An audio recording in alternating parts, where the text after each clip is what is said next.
The whispers started before she even reached the aisle. By the time she stopped walking, half the wedding guests were avoiding her eyes, and none of them knew her name. Stay till the end. When the groom finally speaks, the entire wedding changes forever. Angela Washington had prepared herself for this moment. She had rehearsed it in her mind 1,000 times during the long drive to the Hamptons, during the sleepless nights leading up to this day, during the 20 years of waiting and gathering evidence and building her case. But no amount of preparation could truly steel you against the weight of collective judgment, the suffocating pressure of being unwanted in a space where everyone else belonged. She stood near the edge of the manicured lawn, her simple navy dress modest and understated against a sea of designer gowns and tailored suits. The afternoon sun beat down on the estate's grounds, casting long shadows across grass so perfectly maintained it looked artificial.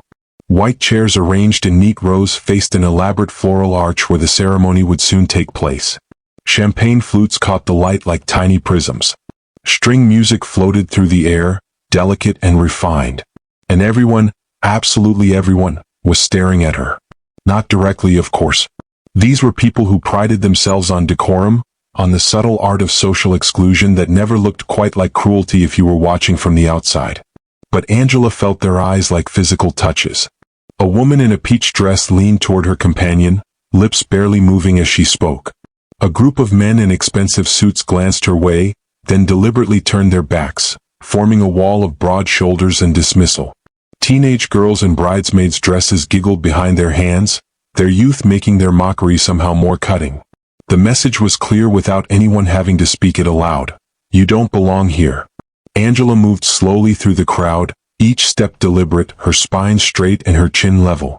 She had learned this posture from her father, James Washington, a man who had carried himself with dignity even when the world conspired to strip it away. She thought of him now, of the way his voice had broken over the phone 20 years ago when he'd received the letter claiming the estate had been sold, that debts had consumed what 4 generations of Washingtons had built. "Baby girl," he had said, his confusion and shame palpable even through the static of a bad connection. "I don't understand. My daddy built this house with his own hands. How could I have lost it? What did I do wrong?" He had died 3 years later, still believing he had failed. Still carrying the weight of a loss that had never been his fault, that had been stolen from him through lies and forged documents and the casual cruelty of people who believed they could take whatever they wanted from those with less power. Angela had promised herself at his funeral that she would make it right, that she would uncover the truth, reclaim what was theirs, and ensure that her father's memory was honored. Today was the culmination of that promise. "Excuse me." The voice was sharp, precise, designed to cut. Angela turned to find herself face to face with a woman whose entire bearing screamed old money and unchallenged authority. She was perhaps 60, her silver hair styled in an elegant chignon, her cream-colored suit perfectly tailored. Diamonds glittered at her throat and wrists, not the ostentatious display of new wealth, but the understated luxury of someone who had never questioned whether she could afford anything. "Yes." Angela's voice was calm, giving nothing away. The woman's eyes narrowed as she took in Angela's appearance, performing a calculation that was both instant and brutally thorough. "This is a private event. Family and invited guests only." "I understand." "Then perhaps you've made a mistake." The woman's smile was thin, sharp-edged.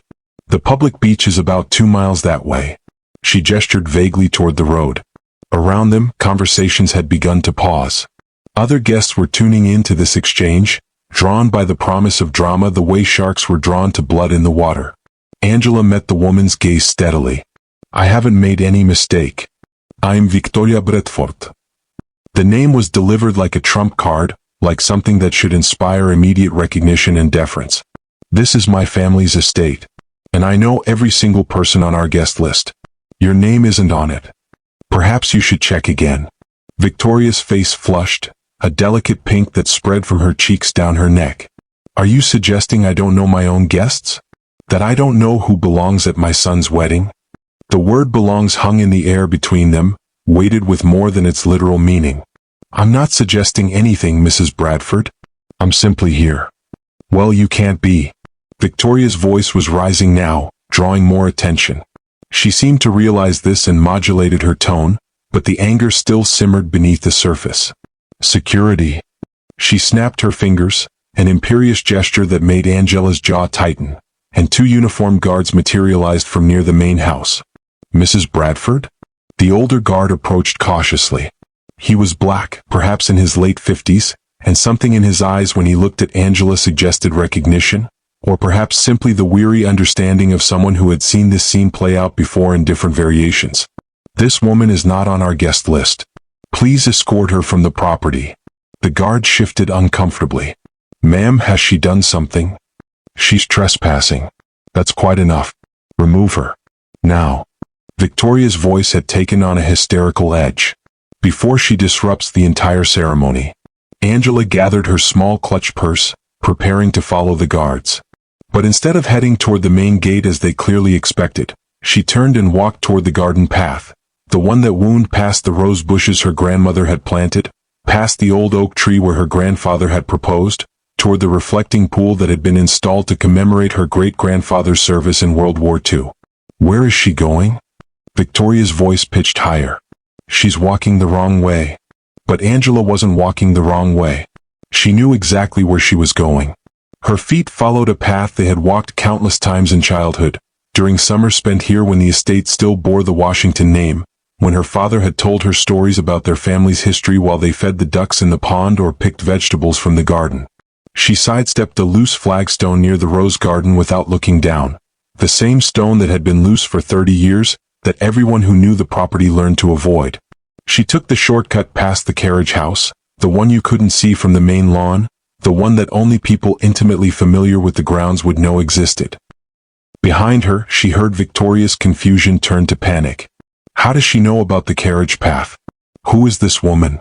Staff members had begun to notice Angela's passage through the estate. A young server carrying a tray of champagne flutes stopped mid-step, his mouth falling open. The head butler, visible through the French doors of the main house, dropped the clipboard he'd been holding. And Thomas, dear loyal Thomas, who had worked on these grounds for 40 years, stood near the garden shed with tears streaming down his weathered face. Angela reached the reflecting pool and stopped. The water was clear and still, reflecting the cloudless sky.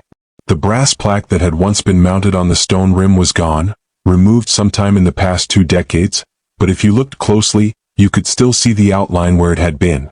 You could still see the drill holes where screws had once held it in place. Washington Estate, established 1924. Her grandfather had been so proud of this pool, this entire property. He had come from Virginia with nothing but determination and a willingness to work harder than anyone else. He had built a successful business, purchased this land when black ownership of prime Hamptons real estate was almost unheard of, and created something that was meant to last for generations. And it had been stolen. Miss Angela? The voice was soft, trembling. Thomas approached slowly, his cap in his hands, his face a landscape of guilt and sorrow. Miss Angela, is that really you? Angela turned to him, and for the first time since arriving, her carefully maintained composure cracked slightly. Hello, Thomas. Oh, Lord.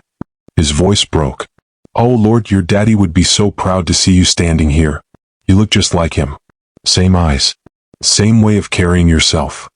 Victoria appeared behind them, flanked by more security guards and a growing crowd of curious guests.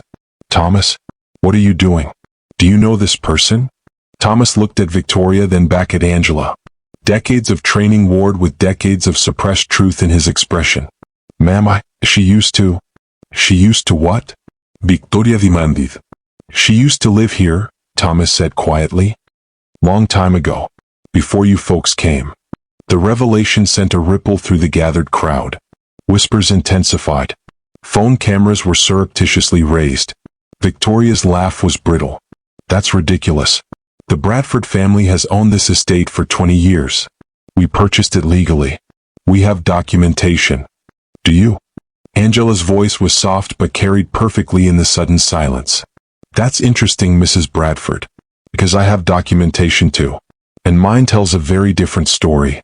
She opened her clutch and withdrew a slim leather folder. Inside were papers. Old papers, new papers, legal documents with official seals and signatures and dates that told a story of fraud and theft and the systematic erasure of a family's legacy. Victoria's face went from flushed to pale in the span of a heartbeat. Whatever you have is fake. A forgery. You're trying to scam my family. Am I? Angela met her eyes steadily. Mrs. Bradford, when exactly did you purchase this property? I don't have to answer your questions. This is my home. You're trespassing. Fall of 2004, Angela continued as if Victoria hadn't spoken. You received notice that the estate was available for purchase, that the previous owner had debts that necessitated a sale. Isn't that correct? Victoria's silence was answer enough. The thing is, Mrs. Bradford, my father never had those debts. The notice you received was fraudulent. The signatures were forged. The entire transaction was built on lies. The crowd pressed closer now, drawn by the unfolding drama, by the possibility of scandal among their own ranks. A well-dressed older man pushed through to Victoria's side. He wore an expensive suit and carried himself with professional authority. Victoria, don't say anything else. Not another word. He turned to Angela. I'm Richard Petton, the Bradford family's attorney. Whatever claims you're making, you can direct them through proper legal channels. Mr. Petton. Angela's smile was small and knowing. I'm familiar with your work. You handled the estate transfer in 2004, didn't you? Petton's confident expression faltered. How do you? I'm also an attorney, Mr. Petton. I've reviewed every document related to this property, including some interesting irregularities in the transfer paperwork. Irregularities that suggest someone at your firm may have knowingly participated in fraud. The lawyer's briefcase trembled in his hands. Around them, wedding guests watched with the horrified fascination of people witnessing a car crash. This is insane, Victoria said, but her voice had lost its earlier certainty. This is harassment. This is... Someone call the police. Someone call. Already here. A new voice cut through the chaos. Detective Ray Coleman emerged from the crowd, his police dress uniform marking him as someone official, someone with authority. His eyes landed on Angela and went wide with recognition. Jesus Christ. Victoria spun toward him. Ray. Thank God. Arrest this woman. She's making false accusations, trying to extort. Mrs. Bradford. Ray's voice was tight, controlled. You need to stop talking. Right now. Stop talking? Why should I stop? Because you're talking to a federal judge. The words fell into the crowd like a bomb. For a moment, no one moved. No one breathed. The string quartet in the distance stopped mid-note as if even the musicians sensed the seismic shift that had just occurred. Victoria stared at Angela, at Ray, then back at Angela. A federal judge? That's not possible. She's Judge Angela Washington, Ray said formally, removing his cap. United States District Court, Eastern District of New York. Appointed by the President. Confirmed by the Senate. The transformation in the crowd was instantaneous. People who had been openly staring with judgment now couldn't meet Angela's eyes. Those who had whispered and mocked now looked like they wanted to disappear into the manicured lawn. The young women who had giggled had gone silent, their faces pale. Richard Petton looked like he might faint. Your Honor, I had no idea. If I had known? If you had known, Mr. Petton? Angela's voice carried courtroom authority now, all pretense of softness gone. Would you have treated me differently? Would your client have shown me basic human decency if she'd known who I was? No one answered. The silence stretched, painful and damning. Thomas stepped forward, his voice stronger now. Your Honor, I tried to maintain the property the way your daddy would have wanted. I kept the gardens like he showed me. I took care of the old oak tree even when they wanted to cut it down. I'm sorry I couldn't do more. Angela's expression softened as she looked at the old groundskeeper. Thomas, you did everything you could. More than anyone had a right to ask. Thank you. Movement near the ceremony area drew everyone's attention. The groom was approaching, still in his tuxedo from the photos he'd been taking. He was young, perhaps 28, with the easy confidence of someone who had never truly suffered consequences. But as he got closer and saw who stood at the center of the commotion, his confidence evaporated like morning mist. His face went from tan to ashen. His steps faltered. He stopped 10 feet away, staring at Angela with an expression that mixed shock, recognition, and dawning horror. Michael. Victoria turned to her son. Do you know who this woman is? Michael Bradford couldn't seem to form words. His mouth opened and closed. His hands shook visibly at his sides. Michael. Victoria's voice pitched higher. Answer me. Mom? His voice was barely a whisper. Mom, we need to leave. We need to leave right now. Leave? This is your wedding. We're not. 3 years ago, Michael said louder now, his eyes never leaving Angela's face, I appeared in federal court. Money laundering charges. I was facing 25 years in prison. Victoria's hand flew to her mouth. Judge Washington was the presiding judge. She could have destroyed my life. The evidence was overwhelming. I was guilty. Everyone knew I was guilty. The wedding guests listened in stunned silence. This wasn't the fairy tale celebration they'd come for. This was something raw and real and impossible to look away from. She gave me community service, Michael continued, his voice cracking. Mandatory counseling. Victim restitution. But no prison time. She looked at me, this privileged kid who'd screwed up so badly, and she saw something worth saving. Tears began streaming down his face. She saved my life, Mom. Judge Washington saved my life. And for the past 2 hours, we've been treating her like. He couldn't finish the sentence. Didn't need to. Everyone present had witnessed exactly how they'd been treating her. Michael walked forward slowly, stopping directly in front of Angela. Then, to everyone's shock, he dropped to one knee. Your Honor, I don't have words for how ashamed I am. How sorry I am.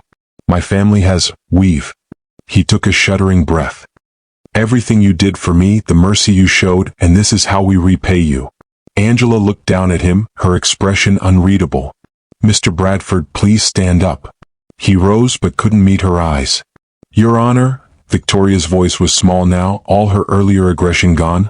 If we had known, if I had realized. If you had realized what, Mrs. Bradford? That I had power? That I could hurt you? Angela's voice was quiet but cut like steel. Would that have made me worthy of basic human decency?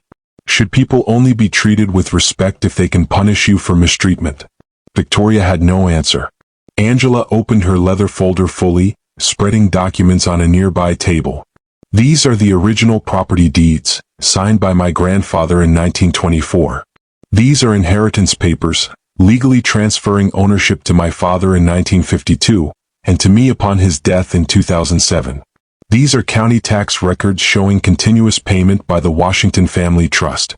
And these, she laid out several more documents, are evidence of the fraud that convinced my family we had lost this property. Ray Coleman examined the papers professionally. Your Honor, these appear to document systematic fraud. Mail fraud, wire fraud, conspiracy. These are federal crimes. Yes, Detective. They are. Victoria swayed on her feet. Richard Peton looked ready to bolt. I could press charges, Angela continued, her judicial voice filling the space. I could pursue criminal prosecution. I could seek restitution that would bankrupt everyone involved. I have that power. The threat hung in the air, terrifying in its quiet certainty. But my father didn't raise me to use power for revenge. He raised me to seek justice. And justice isn't just about punishment, it's about accountability, restoration, and ensuring these wrongs don't happen again. She reached into her folder and withdrew a final document. Mr. Bradford, I'm offering your family a choice. This is a lease agreement. Fair market terms. Transparent conditions. Your family may continue residing here, but the property will be officially restored to Washington family ownership. Michael stared at the document like it was a miracle. Your Honor, we don't deserve. Perhaps not. But your transformation over the past 3 years suggests that people can change when given the opportunity. I'm choosing to believe in that possibility again. She turned to Victoria. Mrs. Bradford, as conditions of this agreement, you will publicly apologize to every staff member you mistreated today. You will establish a scholarship fund in my father's name. And you will work with Detective Coleman to identify everyone involved in the original fraud. Victoria nodded frantically, unable to speak through her tears. Additionally, this estate will be renamed the Washington Heritage Center. The family crest will be restored. And Thomas, she turned to the old groundskeeper, will receive full recognition for his years of loyal service, along with a pension that reflects his true value. Thomas broke down completely, decades of suppressed grief and guilt finally released. The wedding photographer, who had been recording everything, lowered his camera with shaking hands. He had captured it all, the judgment, the revelation, the complete reversal of power and perspective. Michael looked at Angela with profound gratitude and shame warring on his face. Your Honor, will you stay? For the reception? We would be honored if you would stay. Angela gathered her documents carefully, placing them back in the folder with precise movements. Mr. Bradford, I appreciate the offer. But I think I've accomplished what I came to do. Which was? She looked out over the assembled guests, at their shocked faces, their shame, their sudden understanding of how badly they had misjudged the situation. I came to witness how people treat those they perceive as powerless, to see how quickly judgment flows when there seem to be no consequences. She closed her folder with a soft click. But I also came to offer mercy, because that's what my father would have wanted. Not revenge, not destruction, but justice tempered with the possibility of redemption. She turned to leave, and the crowd parted before her like water, everyone desperate to get out of her way, to show respect that should have been given freely from the start. As she passed the reflecting pool, she paused one final time, looking at the water, at the reflection of the estate rising behind it. The Washington Heritage Center, she said softly. Daddy, we're home. Thomas walked her to her car, still wiping tears from his weathered face. Miss Angela, Your Honor, I kept his pictures. All these years. Your father, your grandfather. I couldn't throw them away. I'll put them back up now. In the main house where they belong. Thank you, Thomas. For remembering. For keeping faith when everyone else had forgotten. As Angela drove away from the estate, she watched in her rearview mirror as the wedding guests remained frozen on the lawn, their celebration transformed into something else entirely. Some were on their phones, frantically searching her name, reading about her career, her cases, her reputation for fairness balanced with uncompromising standards. Others simply stood in small groups, talking quietly, processing what they had witnessed, perhaps, hopefully, reconsidering how they treated people, how they judged, how they assigned worth based on appearance and assumption. Victoria Bradford stood alone by the reflecting pool, staring at the water as if seeing it for the first time. Understanding, perhaps too late, that she had been living on borrowed land, borrowed time, borrowed legitimacy. And Michael Bradford stood with his bride, trying to explain through tears how a federal judge had saved his life twice. Once in a courtroom and once at his wedding by showing his family what mercy looked like even when they deserved none of it. The sun was setting over Long Island Sound as Angela drove through the iron gates, gates that still bore the Washington family crest, faded but never truly erased. She thought about her father, about his gentle strength and unshakable dignity, about the lessons he had taught her about power and responsibility, about justice and mercy, about treating people with respect not because of what they could do for you or to you, but because it was simply right. I hope I made you proud, Daddy, she whispered. Behind her, at the Washington Heritage Center, the wedding reception continued in muted tones. But it would never be just a wedding anymore. It would be remembered as the day everyone learned that the person you dismiss most easily might be the person with the greatest power to change your life. It would be remembered as the day they learned that true authority doesn't demand respect through intimidation. It earns respect through character, through consistency, through the choice to be merciful even when you have every right to be merciless. And years later, when students received scholarships from the James Washington Memorial Fund, when they walked through the Washington Heritage Center and saw the photographs of 4 generations of a family who had built something meaningful, when they read the plaques explaining how this place had been stolen and reclaimed, they would learn the most important lesson of all. That dignity isn't about what you own or what power you hold. It's about how you treat others, especially those who seem to have no power at all. Because you never truly know who you're dealing with. You never truly know whose story you're becoming part of. And you never truly know when the person everyone avoided will be the person who changes everything. Angela Washington continued her work on the federal bench, presiding over cases with the same wisdom and measured judgment she had shown at the wedding. She never forgot what it felt like to be dismissed, avoided, judged. And she made sure that in her courtroom, everyone, regardless of their appearance, their background, their perceived importance, was treated with equal dignity and respect. Because that's what justice really meant. Not revenge. Not power exercised without conscience. But fairness, accountability, and the radical belief that everyone deserves to be seen, to be heard, to be treated as fully human. The wedding guests went home that night with a story they would tell for years. The story of the woman in the navy dress whom everyone had avoided, whom they had judged and dismissed and tried to remove. The woman who had turned out to be a federal judge, who had held their futures in her hands, who had shown them mercy they didn't deserve. And perhaps, hopefully, they became better people because of it.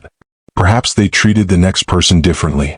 Perhaps they thought twice before judging based on appearance, before assuming they knew someone's worth, before adding their voice to a chorus of casual cruelty. Perhaps the lesson took root. Or perhaps some people never learn. Perhaps some people only understand power, only respect authority, only show kindness when they believe there will be consequences for cruelty. But Angela Washington had done what she came to do. She had reclaimed her family's legacy. She had exposed the truth. She had offered mercy balanced with justice. And she had shown everyone present what real power looked like, not in domination but in the choice to use authority for restoration rather than destruction. As the last light faded from the sky over the Washington Heritage Center, one truth remained clear. The whispers that had started before she reached the aisle had ended with everyone learning her name. And they would never forget it. Judge Angela Washington. A name that meant justice. A name that meant mercy. A name that meant you should never, ever judge someone by their appearance, their dress, their apparent lack of power. Because you never know who you're really talking to. And you never know when the person everyone avoided will be the person who changes everything.